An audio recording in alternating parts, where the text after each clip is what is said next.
Welcome. In front of me is an iPad Air 5th generation, and today I'll show you a couple tweaks and tricks that I can do on this tablet. Now, I'll be completely honest before I begin. This is Apple, so I'm not that well versed in this ecosystem, so I'll just show you a couple quick things that I found. So, starting off, we're going to begin with the control center, which allows you to add additional toggles to your control center, which is this little thing right here. And you do so by going into the settings, then finding control center, and below here you will find all the applications that can have some kind of toggle added to it. Additionally, if you have downloaded some kind of apps, sometimes they will add their toggle into here as well. So you might want to sometimes check if app that you installed didn't have something that you might want to utilize in your control center. And you add it by simply just tapping on the plus, and you can see that it is now accessible through here as well. Now, going to the next thing, it will have to do again with the control center, but not really adding anything to it. So you have a couple toggles visible right here, but when you hold them, for instance, like right here, it will expand it. Now, right here doesn't really expand it that much, but let me quickly just look at something. So as an example, on here, same action will yield me more options right here that I can access. So that's one thing. You can obviously do it with things like the brightness slider, which gives you dark mode, night shift, true tone as a quick access, which I'll touch upon later on as an option. And same goes for a couple additional things, each one of them giving you more options. So here you can see you can hold it and it just shows you quickly a couple additional things. So moving on to the next thing, it's going to be the dark mode, which as you've seen you could quickly access by selecting the slider, but you can also find it in the settings under the display and brightness, and you have light and dark mode. You also have the automatic option, which is one of the reasons why I would recommend going in here. This will allow you to set it up so the device switches from light to dark mode automatically based on the time of day, which right now it's dark, so it switched to dark mode automatically by turning it on. You can also select it to be basically set by you by going in here, custom schedule, and you can select the time at which point it will start and end. A really neat feature in my opinion.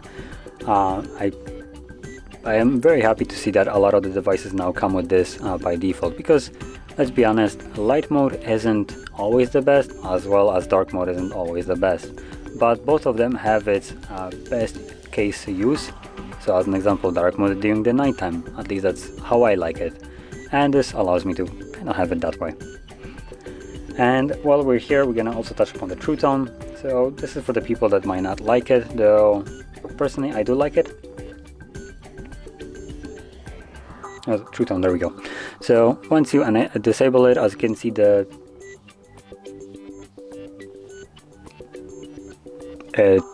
I genuinely cannot really tell much of a difference on the camera. Now personally, when looking at the display, I do see the difference, quite significant one. When disabling true tone, the display looks a little bit more bluish. So if that is something that you want, then you might want to disable the true tone. If you don't, then keep it on. Like I mentioned, on the camera, it is barely visible. The change is super subtle compared to what it is to me, at least. Anyway, moving on to the next thing, is just large icons for people that might have struggle with using just the device normally. Now there's also things that you can go and change the font size under accessibility, but this is just going to be the icons themselves. So we do that by going into the home screen and then selecting large icons or use large icons, and you can see that they are now way bigger. Okay, now moving on to the next option, it's going to be the dock. So you can quickly access the dock wherever you are, at least I believe wherever you are, and you can then also interact with apps from here and switch between them. You can switch between apps that are open by just swiping on this bar, as you see me do right now.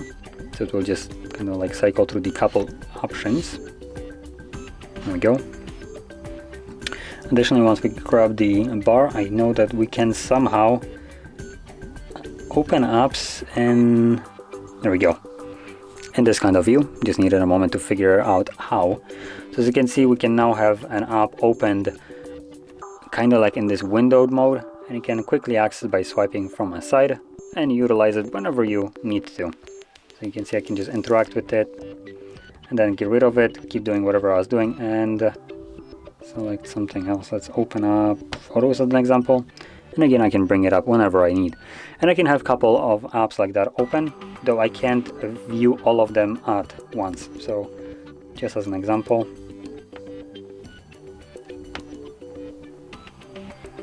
there we go. So you can see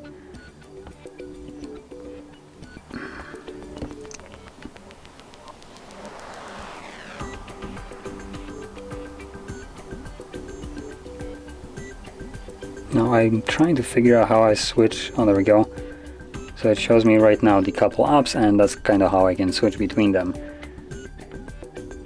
So we can swipe on it, do it quickly.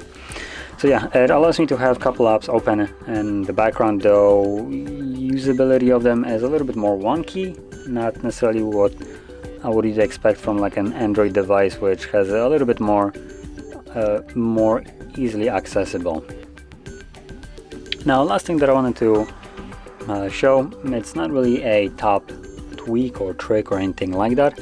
It's just going to be the utilization of the Type-C port. Now, because like I said, this is running Type-C, you can utilize things like this. So this is a Type-C dongle. So I have an HDMI cable which allows me to plug this device to a monitor and view whatever it's displaying right here on a big screen, either a monitor, TV, it really depends what you plug it in.